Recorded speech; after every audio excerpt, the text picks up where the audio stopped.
Hi guys, this is I don't know if you want to call it a review, but I was just kind of wanting to make this video to show off my 2019 Bad Boy Revolt stand-on mower. I just got it this past weekend. Just cut a couple lawns so far, messed around with it, and so far I love it. It's a great little machine. I shouldn't say great little, it's 900 pounds. It's a pretty decent sized mower. But I just kind of wanted to go over some of the features it has. I know Bad Boy has made a standard in the past. I think they didn't discontinue it. They stopped production for the 2018 year, and they have since brought it back for 2019. It's completely redesigned. So full disclosure, this is my first stand-on mower that I've ever owned. I own a very small landscape company, and by small I mean like I have like 15 yards, so it's not as big as some of these other guys on YouTube or just out there in general. But I bought this because I've gotten to the point where I have quite a few larger size properties, half acre and up, that I've got tired of using my very old Encore 36-inch push mower or walk behind mower, and decided I wanted something that is a little more comfortable to operate for extended periods of time. So I started looking at stand-ons.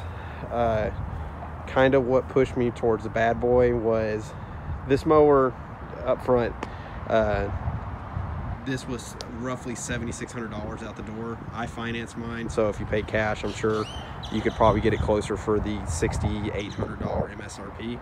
But like I said, I financed mine. I don't have a tax exemption or anything like that, so it wound up being like $7,640 or something to that effect by the time it's all said and done. Which a lot of money for me, but like I said before, it's going to be well spent in terms of production. Anyways, back to my point was, I picked this over a Skag because for the almost $8,000 price tag, this mower has, to me, a lot more, or I shouldn't say a lot more, it's got a few features that I like that you have to pay more for in a name brand mower, i.e. Skag or Toro or whatever. One of the big things is on this particular mower, you get a Kawasaki FX series engine. The Skag V-Rides, I believe, come with the FS engines. I may be incorrect on that, but I'm pretty sure when I was looking at them, they come with the FF series, which I'm sure is a very good motor. It's a Kawasaki, but I'm very hard on my equipment. I do maintain my stuff, but I'm very hard on it, and so I wanted pretty much the best money can buy kind of deal. And so this one, as I said, comes with a Kawasaki FX series engines. It's got 3400 series hydros in it for the wheels, which was really nice. I think the Skag probably had 3400 series as well, but the deck on it, I mean, it's a beefy deck, guys. I weigh about 200 pounds, and I can put my whole weight on it, and it doesn't move at all. It's a very well built machine. The front arms on it, I mean, look how beefy those are. And the casters, same with those. I mean, it's all just, I mean, very well built, very heavy duty steel. And my big thing is I am a big car guy, and so I like working on stuff. And with this, I mean, pretty much everything is right there. On the Skag, let's see if I get this to sit. On the Skag, there's a big piece of bracing here, which is fine. I'm sure they do it for some kind of manufacturing reason, but you have to take this whole brace off, which, you know, it's just more work to be done. I'm not a fan of doing more stuff than I have to, because, to be honest, I'm kind of lazy. So this one, everything's accessible. You have your 2 hydraulic reservoirs. Fuel tank, I think it's about 3.5-4 gallons is kind of what it took to fill it up the other day. All your relays are up here. Your battery's right behind that, and then you have access to your control panel right up there. So for me, when I'm looking at this versus the Skag, if something breaks down on the job, you know, I have a better chance of being able to fix this on the fly than I do, you know, a Skag where, you know, I have to take half the mower apart and spend 45 minutes working on it. So that was kind of a big deal to me. So this is, like I said, you got yourself a little gas gauge there, which on the control panel, that little hole right there, you can kind of see down to your gas gauge. I'll show you that here in a second if the camera will pick it up. Here's your pins to put the hydraulics in the freewheel. You can't really see the pumps and stuff down there. They're covered up by the fuel tank and this piece of plate steel. But like I said, you have each of your hydraulic reservoirs. This is your operator platform. Obviously, it's against the trailer, which don't mind my carpet. I'm kind of like a kid with a new toy. I don't want anything to get scratched up. But your operator platform's down here. It's spring loaded. I'm sure most of them are spring loaded, but it's something I've had to get used to. Like I said, this is my first stand-on I've owned, and it's definitely different than a regular zero turn, but it's I would say it's comfortable. Some people might not find it comfortable. Let's see, like I said, Kawasaki FX series engine. Your pulleys down here are all pretty accessible. I can kind of get down in there. The phone will zoom in. You kind of see the hydraulic pump back there. This is the 48-inch model.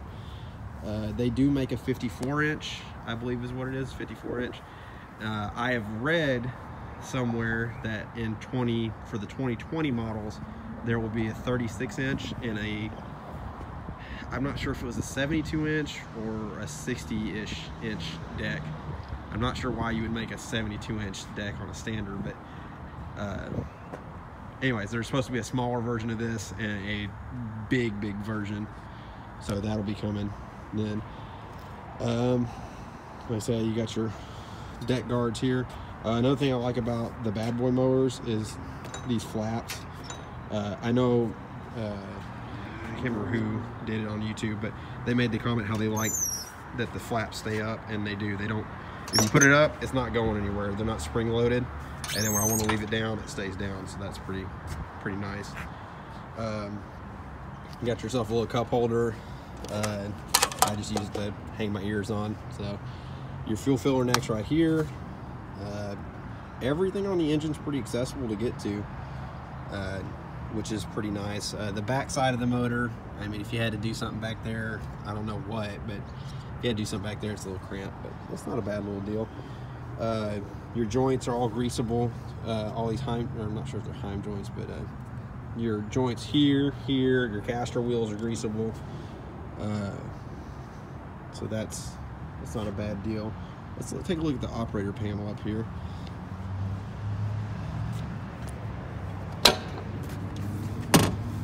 So it's a pretty basic panel. If you've been on a standard, you pretty much know how it works. There's not a whole lot to it. They got a brake here, your forward controls, your little oil lights right here. These are pretty sweet. It's got a USB port. I will say I have messaged Bad Boy about the one thing I do not like about this mower. For somebody who's looked at the older versions, you might notice that the cushion's different. On the older mowers, there used to be two cup holders, here, and I almost think there was a storage compartment here. I don't remember that for sure, but it really didn't make a whole lot of sense for me, or I guess it wouldn't make a whole lot of sense to design a mower with a USB port and then you've got nowhere to put anything. You know, I'm not really sure what they had intended on doing with the USB port. I would use it for charging my phone, but you know, I don't have a place to put the phone, so it doesn't really do me much good there. Here's your deck height adjustment. You pull back on this black part picks up, then you select whatever height you want and then release it. Like I said, I'm sure if you've operated a stand-on mower or any newer zero-turn mower, that's probably pretty standard height adjustment. It's pretty quick. I want to say it does about 7 or 8 miles an hour. If you're not careful, it will throw you off. It does like to lift the front wheels off if you jam the handles all the way forward, but I'm sure, once again, this is my first stand-on mower. It probably, most stand-on mowers will do that. So these tires, speaking of jerking you forward and stuff, these tires are great. They look really badass, but I gotta be honest with you, they like to tear grass. I'm a firefighter, and we have just, you know, junk grass, really. It's full of weeds and stuff, but even here it likes to tear the grass. So you got your nice fenders on here. I really wish they did put some kind of anti-stick pad, like I don't know, I think Skag does it, a couple other manufacturers do it, so if you need to lean over on the fender, you kind of have something to grab your foot with, you know, you need to shift your weight or whatever. That would be pretty nice. Yeah, that's about it, guys. There's not a whole lot to it. It's a good little mower. Like I said, I've cut about 2 yards with it so far. Got like 1.7 hours on it, and really nothing. I picked it up with 3/10 of an hour. So, like I said, it's just my initial impression of it. I think it's a great machine. Time will tell. See how long and how well it holds up. So, if you have any questions, feel free to message me, comment, whatever social media I put this on. So, thanks, y'all.